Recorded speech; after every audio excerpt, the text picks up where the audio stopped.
세상 모든 것은 결국 사라진다. 집도, 재산도, 권력도, 젊음도, 심지어 사랑까지도 모두 흘러가 버립니다. 부처님께서는 바로 이 허무 속에서 가장 빛나는 진리를 발견하셨습니다. 그것이 바로 공의 지혜입니다. 반야심경의 중심 구절은 이렇게 말합니다. 색즉 시공, 공즉 시색. 이 말은 수없이 들었지만 정말 가슴으로 이해하는 사람은 많지 않습니다. 색이란 우리가 눈으로 보고, 귀로 듣고, 코로 맡고, 혀로 맛보고, 몸으로 느끼는 모든 것을 뜻합니다. 내가 가진 집도, 돈도, 옷도, 이름도, 명예도, 심지어 내 몸과 감정, 기억과 생각까지도 모두 색입니다. 그런데 부처님은 말씀하십니다. 이 모든 것이 본래는 공, 즉 고정된 실체가 없는 것이니라. 생각해보세요. 집 한 채를 지으려면 나무가 필요하고 돌과 흙, 시멘트와 철이 필요합니다. 그것들이 모여 한때는 집이 됩니다. 그러나 수십 년이 지나면 나무는 썩고 철은 녹슬고 벽은 무너져 다시 흙으로 흩어집니다. 집이란 실체가 따로 있는 것이 아니라 단지 흙과 나무가 잠시 모여 있는 모습일 뿐입니다. 우리 몸도 마찬가지입니다. 젊었을 때는 힘이 넘치고 얼굴은 빛이 나지만 세월이 지나면 주름이 생기고 머리칼은 휘어지고 걸음도 느려집니다. 우리가 내 몸이라 부르는 것도 본래는 부모로부터 받은 피와 살, 세상의 음식과 공기와 물이 모여 잠시 빌려 쓰는 것일 뿐 영원히 내 것이라 할 수는 없습니다. 감정도 그렇습니다. 어제는 화가 났다가 오늘은 슬펐다가 내일은 또 웃습니다. 우리가 내 마음이라고 말하지만 그 마음조차도 끊임없이 변합니다. 사실 나는 이렇다라는 고정된 실체는 없는 것입니다. 그렇다고 해서 아무것도 없구나, 다 헛된 거구나 라고 허무하게 받아들이라는 뜻이 아닙니다. 공은 없음이 아니라 열림입니다. 공은 무너짐이 아니라 새로움의 자리입니다. 컵이 비어있기에 차를 담을 수 있고 종이가 비어있기에 글을 쓸 수 있습니다. 텅 비어있기에 새로운 가능성이 피어나는 것. 그것이 바로 공의 지혜입니다. 자식 키워보신 분들은 아실 겁니다. 어릴 적 그 작고 귀여운 모습이 청소년이 되면 사라집니다. 성인이 되면 또 다른 모습으로 변하지요. 우리가 붙잡고 싶은 내 아이의 모습은 사실 잠시 머물다 흘러가는 인연일 뿐입니다. 그 변화를 인정할 때 우리는 아이와 더 깊이 만나고 덜 집착하며 사랑할 수 있습니다. 공을 모를 때의 고통 사람들은 흔히 변하는 것을 붙잡으려 합니다.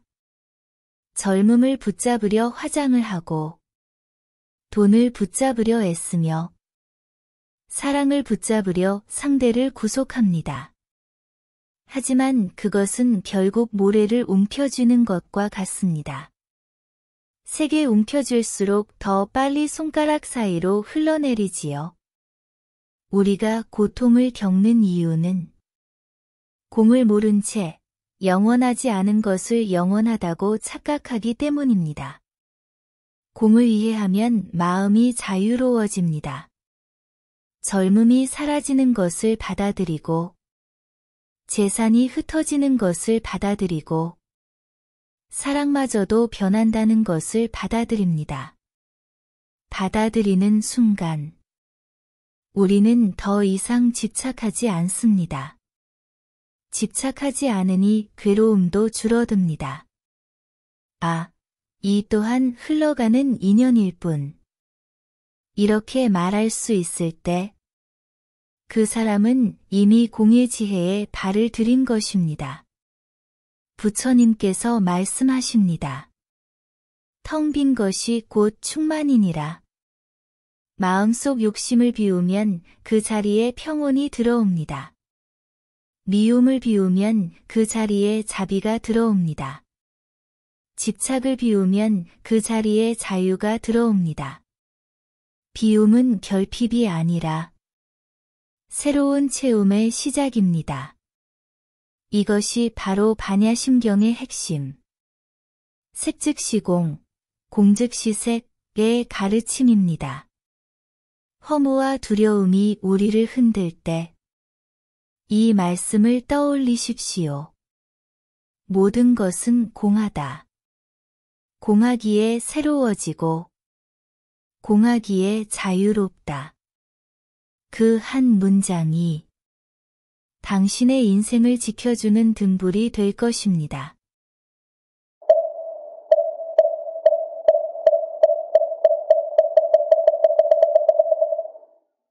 부처님께서는 반야심경에서 이렇게 말씀하십니다.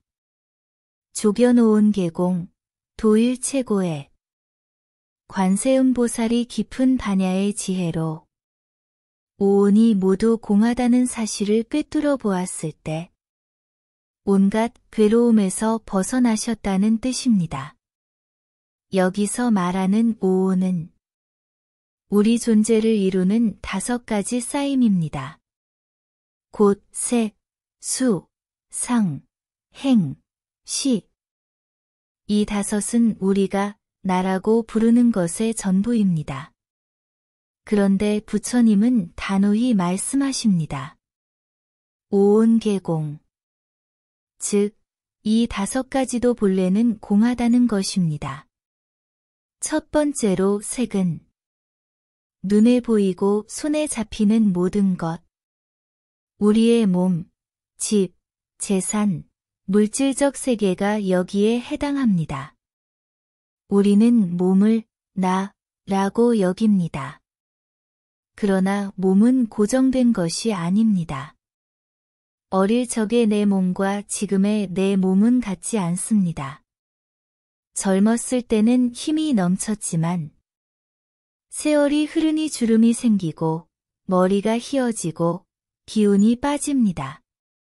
몸은 결국 부모님께 받은 씨앗이 세상의 음식과 물, 공기를 만나 자란 것일 뿐입니다. 잠시 빌려 쓰다가 흩어지는 것이지 영원히 내 것이라 말할 수는 없습니다. 두 번째로 수는 우리가 느끼는 감정, 즐거움과 슬픔, 기쁨과 고통이 모두 여기에 해당합니다. 우리는 감정에 휘둘리며 살아갑니다. 기분이 좋으면 세상이 밝아 보이고 기분이 나쁘면 모든 게 어둡게 느껴집니다.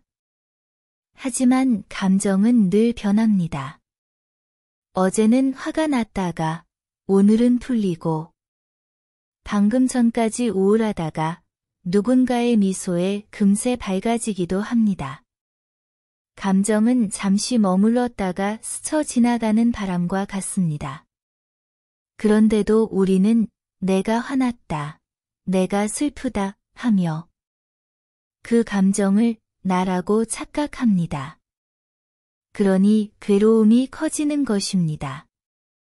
세 번째로 상은 떠오르는 생각, 과거의 기억, 미래에 대한 기대와 두려움이 모두 상입니다. 생각은 끊임없이 변합니다.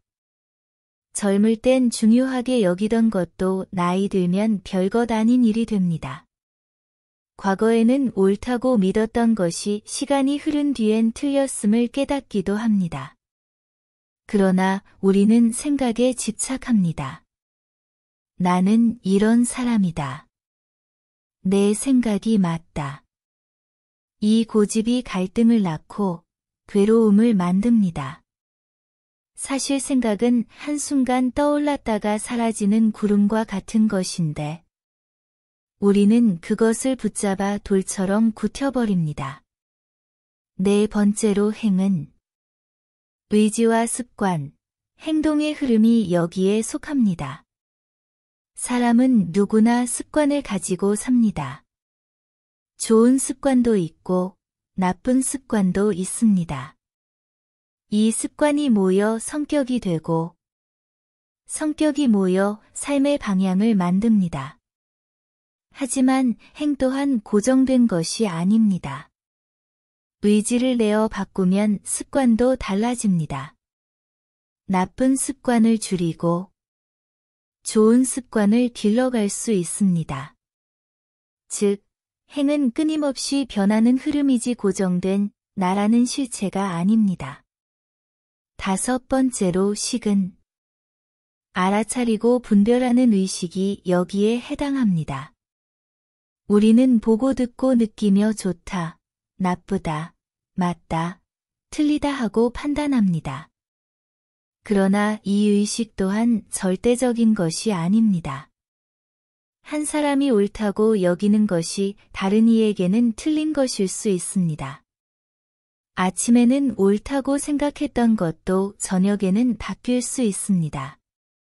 식 역시 고정된 나가 아니라 계속 변하는 흐름일 뿐입니다. 이처럼 색, 수, 상, 행, 식, 다섯이 모여 잠시 나라고 불립니다. 그러나 하나하나 살펴보면 고정된 것은 아무것도 없습니다. 그럼에도 불구하고 우리는 나라는 허상을 붙잡고 살아갑니다. 나는 반드시 이래야 한다. 내 것이 아니면 안 된다. 내 생각이 옳다.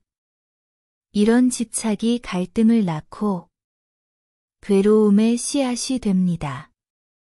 강물 위에 떠있는 거품을 떠올려 보십시오. 거품은 잠시 동그랗게 모였다가 곧 흩어져 사라집니다. 우리의 자아도 그렇습니다.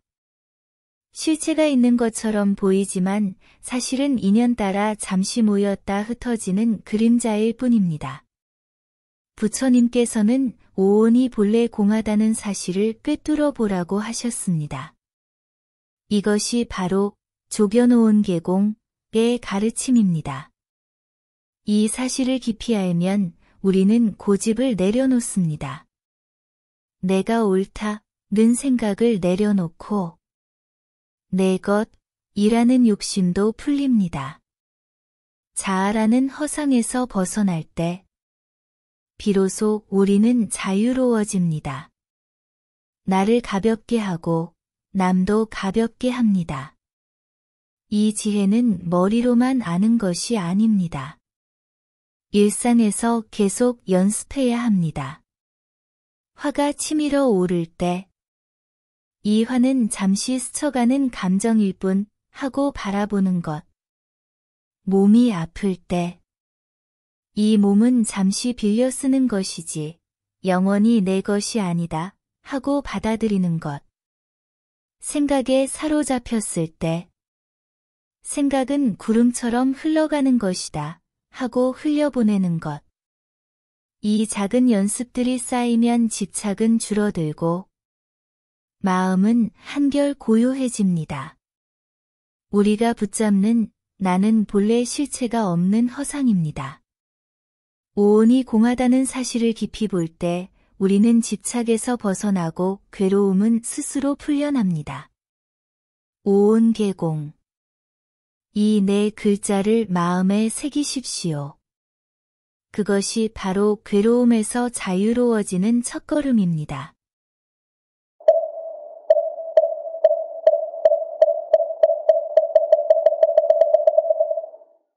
우리가 살아가며 피할 수 없는 것, 그것은 괴로움입니다.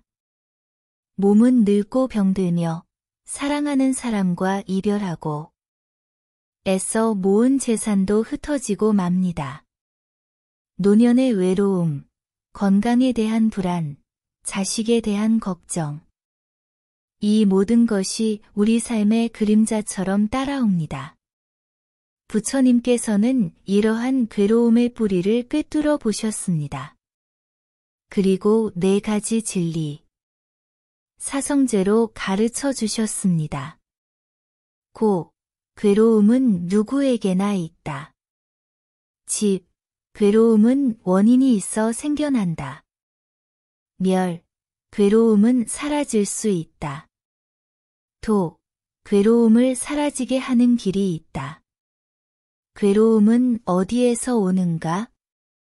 그 뿌리는 바로 집착입니다. 내 것이라 생각하는 것, 영원히 있어야 한다는 착각, 사라지지 않기를 바라는 집착이 괴로움을 불러옵니다. 예를 들어 몸이 아프다고 합시다. 병은 피할 수 없지만 왜 나만 이런 고통을 당해야 하나 하고 붙잡으면 고통은 2배, 3배로 커집니다. 그러나 이 또한 인연 따라온 것, 흘러가리라 하고 놓으면 병은 그대로 있어도 마음은 평온해집니다. 반야심경은 말합니다. 관자재보살 행심반야바라밀다시 조겨놓은 계공 도일체고에 관세음보살이 반야의 지혜를 닦아 오오니 모두 공함을 꿰뚫어 보았을 때 온갖 괴로움에서 벗어나셨다는 뜻입니다. 우리도 마찬가지입니다. 내가 붙잡는 것이 본래 공함을 알면 괴로움은 한결 가벼워집니다. 자식에 대한 걱정이 몰려올 때 이 아이도 자기 인연 따라 살아가는 중이다 하고 놓아주는 것. 돈에 대한 불안이 올라올 때 돈은 머물다 가는 손님일 뿐 하고 내려놓는 것. 명예에 대한 아쉬움이 있을 때 명예는 그림자와 같아 붙잡을 수 없는 것 하고 비워내는 것. 이렇게 작은 집착을 놓을 때마다 괴로움은 그만큼 줄어듭니다. 괴로움은 피할 수 없지만 집착은 놓을 수 있습니다. 집착을 놓는 순간 괴로움은 자유로 바뀝니다. 이것이 바로 해탈의 길입니다.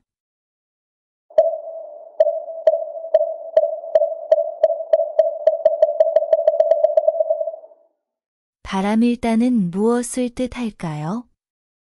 그 뜻은 저 언덕으로 건너감입니다. 우리의 인생은 강을 건너는 것과 같습니다.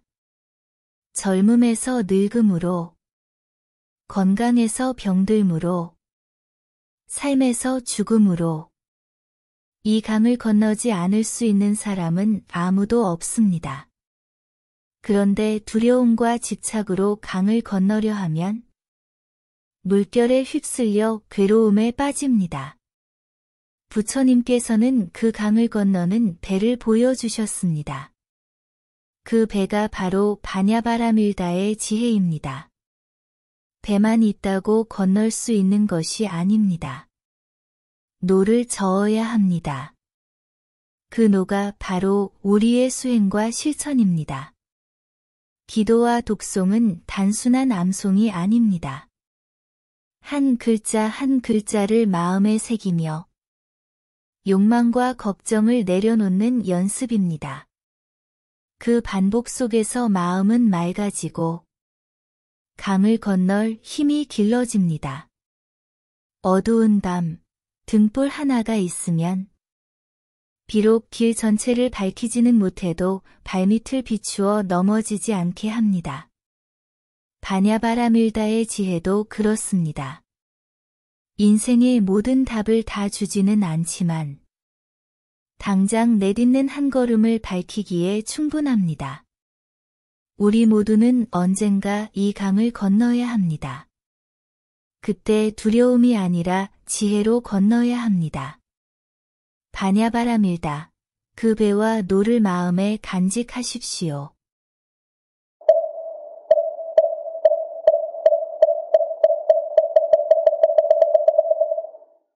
반야심경의 마지막은 주문으로 끝납니다. 게잇 게잇 파러 게잇 페러셈 게잇 보디 스바하. 우리말로는 아제 아제 바라 아제 바라승 아제 모지 사바하. 이는 가라 가라 저 언덕으로 건너가라. 깨달음에 이르렀다 라는 선언입니다.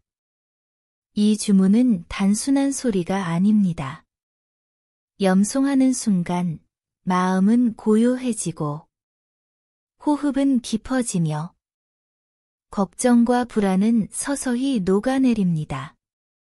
아무리 어두운 밤도 등불 하나면 두렵지 않듯 이 주문은 우리의 내면을 밝혀줍니다. 호흡에 맞추어 이 주문을 되뇌어 보십시오. 아제 아제 바라 아제 바라승 아제 모지 사바하. 호흡이 가라앉고 마음이 편안해지며 세상의 번뇌가 한 걸음씩 멀어집니다. 이 주문은 우리를 지혜와 평온으로 이끄는 다리입니다. 삶의 두려움이 올라올 때마다 이 주문을 떠올려 보십시오.